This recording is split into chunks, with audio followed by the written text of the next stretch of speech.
Now we're on to the once in a lifetime cosmic event of Uranus retrograde in the sign of Vedic Taurus and Krittika Nakshatra. This happens only once every 84 years. So in Western astrology, Uranus stationed retrograde on September 6th in the sign of Gemini. But in Vedic astrology, Uranus is in Taurus, and it first entered sidereal Taurus on June 1st, 2024. It briefly dipped back into Aries on December 14th, 2024, and then re-entered Taurus on March 31st, 2025. Now Uranus has begun its retrograde in the nakshatra known as Krittika.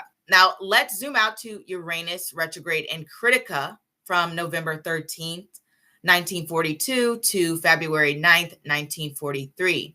Now, actually, this was the most intensive phase of the Holocaust. So we had mass deportation to extermination camps, which peaked in late 1942.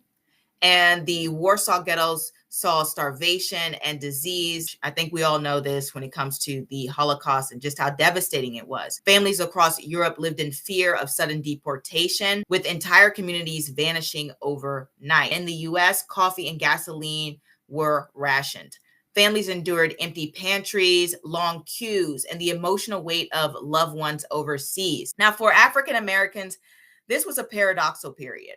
Many men enlisted or were drafted into the armed forces, serving in segregated units, while women and men at home found new opportunities in wartime industries through the Great Migration. So if you're not familiar with the Great Migration was the movement of millions of African Americans from the rural South to the northern and western cities, seeking better living conditions during the wars. And in some ways, those who made the migration found better quality of life with higher wages and more access to opportunities that didn't exist in the Jim Crow South. However, there was still a lot of inequality, racism, discrimination, especially when it came to be offered equal pay. In India, following the Quit movement of August 1942, this retrograde period brought about mass arrests. So ordinary Indians endured harsher policing and constant shortages as the British cracked down during this retrograde period. Across parts of Africa,